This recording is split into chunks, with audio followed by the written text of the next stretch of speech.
Mga sangkay, pag-usapan po natin itong speech ngayon ni Joe Biden, presidente ng Amerika, mga sangkay. Dahil nga po sa lumalalang mga tensyon ngayon sa pagitan po ng mga kakampi ng Amerika laban po sa Russia, China, at mismong Amerika laban po sa mga superpower nation.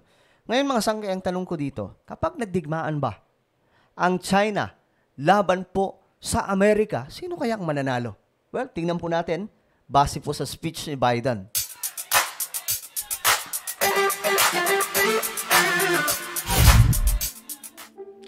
Good day everyone. Magandang oras po sa inyong lahat. Bago tayo magsimula, pag-subscribe po muna yung ating YouTube channel. Ayan po, sa baba ng video na to makikita nyo po yung subscribe button. Okay? Sa mga nanonood po sa YouTube, pindutin nyo po yan. Sa ibaba yung subscribe, tapos pindutin nyo yung bell at pindutin nyo po yung all. I hope na nasusundan po ng lahat. At sa mga nanonood sa Facebook, syempre, i-follow nyo po ang ating Facebook page. Okay, eto na nga guys. Eto na. Biden strikes out at China in State of the Union. Pero ang pagkakalam po natin dito mga sangkay, ayon po sa report, ayan, makikita po natin, hindi daw po nabanggit ni Biden ang Pilipinas sa kanyang speech. Okay? Well, tingnan po natin ito mamaya mga sangkay. Open lang po natin. Para makita po natin. Usap-usapan ng... Okay. Mamaya, tingnan po natin yan. Tingnan mo natin mga sangkay, tingnan po muna natin kung gaano nga ba ka-strong itong mga pinagsasasabi ngayon ni Biden. Kasi, alam nyo, para po sa inyong kaalaman, si Biden po talaga, for me, may nagpapa-under na lang, may nagpapatakbo na lang mga sangkay. Tingnan po natin. The working people who built this country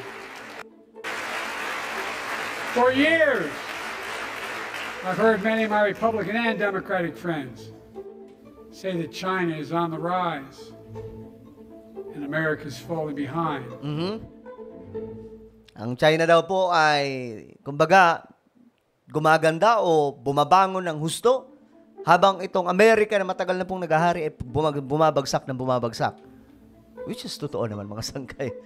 Pero, siyempre, gigit na po tayo dito dahil tayo ay pro-Filipino or pro-Philippines lang po tayo. Okay? They've got it backwards. I've been saying it for over 4 years, even when I wasn't president. America's rising. We have the best economy in the world. And since I've come to office, our GDP is up, our trade deficit with China is down to the lowest point in over a decade. And we're standing up against China's unfair economic practices. We're standing up for peace and stability across the Taiwan Straits. Nabanggit yung Taiwan? I've revitalized our partnership and alliance in the Pacific. India. Nabanggit ang India. Ito po yung may mga tension ha. Taiwan, India. Australia, Japan. Australia, Japan. South Korea. Pacific Islands. I've made sure that the most advanced American technologies can't be used in China, not allowing to trade them there. Okay. Yan po yung banta ni Biden. Yung kanila daw pong advanced technology. Kumbaga, ito po yung magpapataob sa China kung just in case magkakaroon ng dibaan. Frankly, for all this tough talk on China, it never occurred to my predecessor to do any of that. I want competition with China, not conflict. And we're in a stronger position to win the conflict of the 21st century against China than anyone else for that matter, than any time as well. Harness the promise of AI to protect us from peril. Okay. Masasabi niyo mga sangkay. Tingin niyo ba yun na yung strong word mula po sa presidente ng Amerika? Mamaya magkomento tayo dyan. Dito po muna tayo mga sangkay. Ito po, nakalimutan daw ni Biden, hindi nabanggit ang Pilipinas. Usap-usapan ang hindi pagbanggit ni US President Joe Biden sa Pilipinas nang talakayin niya ang seguridad sa Asia sa kanyang State of the Union address. Naku, bakit kaya hindi nabanggit, no? Kabila niyan, nilinaw ng Embahada ng Amerika na nananatiling matibay ang alyansa ng dalawang bansa. Naku, ito lang ang tingin ko dyan. Bakit hindi nabanggit ni Biden ang Pilipinas? Nakalimutan. Nakalimutan or kinalimutan. Kasi alam niyo mga sangkay, si Biden po talaga, mahina na po ngayon. I-research nyo sa Google, sa Instagram, Facebook, YouTube. Yung mga speech ni Biden, mga sangkay, lahat po nakasulat. Wala, kahit yung interview na biglaan, mayroon po siyang binabasa. Dahil kapag wala po siyang binabasa, kung ano-ano na po yung sinasabi. At minsan natutulala. Kasi nga po matanda na po si Joe Biden. Kaya nga, ito lang masasabi ko. Kung si Joe Biden ang presidente ng Amerika tapos magkakaroon ng digmaan, matatalo po sila ng China. Matatalo po sila ng China. Kung si Donald Trump, malaki ang chance na manalo sila sa digmaan. Pero kung si Biden ang commander-in-chief ng Amerika, magkakaroon ng war, matatalo po ang Amerika dyan. Kasi sa kanya yung command eh. Paano kung mga palpak yung command niya? Dali siya. Nasa frontline ng balitang yan, si Camille Samonte.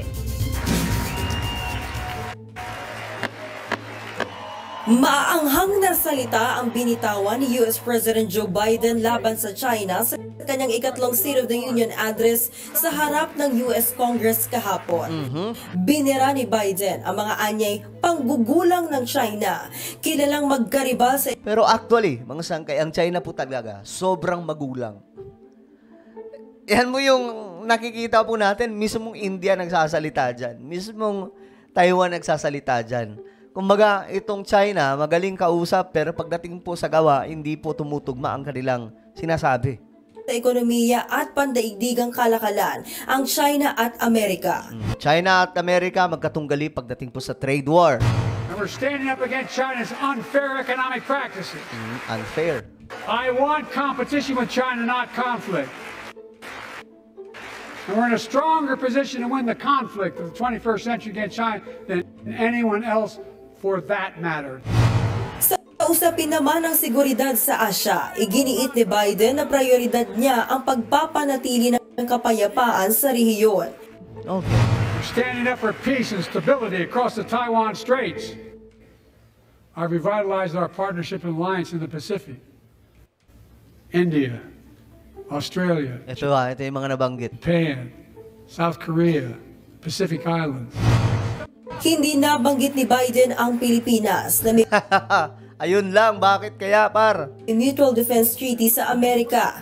Sa kabila niyan, tiniyak na US Embassy na nananatiling matibay ang pakikipag-alyansa ng Amerika sa Pilipinas. Sa gitna ito ng patuloy na tensyon sa West Philippine Sea dahil sa pangaharas ng China. Inalmahan naman agad ng China ang mga sinabi ni Biden. Hoy, inalmahan, tingnan natin. Ayon kay Chinese Foreign Minister Wang Yi, lagi raw silang pinalalabas na masama ng Amerika. Sila pa nga raw ang pinapatawan ng kaliwat kanang sanctions. Para naman sa isang maritime expert, hindi raw dapat palakihin ang hindi pagbanggit ni Biden sa Pilipinas sa kanyang talumpati. I wouldn't read too much into the State of the Union. This is a speech meant for sound bites to be used for the domestic media here in the U.S. It's not a speech about foreign policy. Malinaw naman daw ang Mutual Defense Treaty ng Amerika at Pilipinas. 2 U.S. presidents and at least 4 successive U.S. cabinet secretaries at every opportunity have reiterated that Articles 4 and 5 of the Mutual Defense Treaty apply to the West Philippine Sea. And we've seen all of these new structures to deepen our alliance since the end of 2021. Tama lang din daw ang sinabi kamakailan ni Pangulong Bongbong Marcos na hindi pa napapanahong pairalin ang Mutual Defense Treaty sa gitna ng tensyon kontra sa China. If an attack is what happened early this week with the shattering of the windshield on the Unai Zimei and the injury of 4 sailors, do people want that to be the trigger for a wider war? I would think not. Of course not. And so the threat of intervention under the NDT is what prevents China from just escalating military force. Nagbabalita mula... Okay, so, ayun, mga sangkay. Hindi nabanggit ang Pilipinas. Pero, ano sa tingin nyo? Kaya lang tatanungin ko, tingin nyo ba may dahilan kung bakit hindi nabanggit ang Pilipinas o sadyang nakalimutan lang? Ano sa tingin nyo, mga sangkay? Nabanggit yung India, nabanggit yung Taiwan, nabanggit yung Australia at marami pa pong iba. Pero yung Pilipinas, hindi. South Korea, nabanggit. Japan, nabanggit. So ano sa tingin nyo, mga sangkay? Basta ako, ang nakikita ko lang dito, kung ang presidente ng Amerika, si Biden, tapos magkakaroon ng digmaan ng China at Amerika, matatalo po yung Amerika. Kasi yung presidente ng China, nakakapag-isip pa na maayos eh. Ang presidente ng Amerika, mga sangkay ngayon, matanda na eh. Pero kung si Donald Trump, malaki yung chance. Okay? So, ako na po ay magpapaalam, but before anything, mga sangkay, bago po ang lahat pala, bago tayo hiwalay, subscribe yung isang YouTube channel, Sangkay Revelation, okay? Hanapin niyo po ito, mga sangkay, dahil dito, nagtuturo po tayo about sa Bible, about sa mga nangyayari sa ating mundo related po sa Bible prophecy. So, hanapin niyo po ito, Sangkay Revelation, then click the subscribe, click the bell, and click all. Ako na po ay magpapaalam hanggang sa muli. This is me, Sangkay Janjan. Palagi niyo pong tatandaan that Jesus loves you. God bless everyone.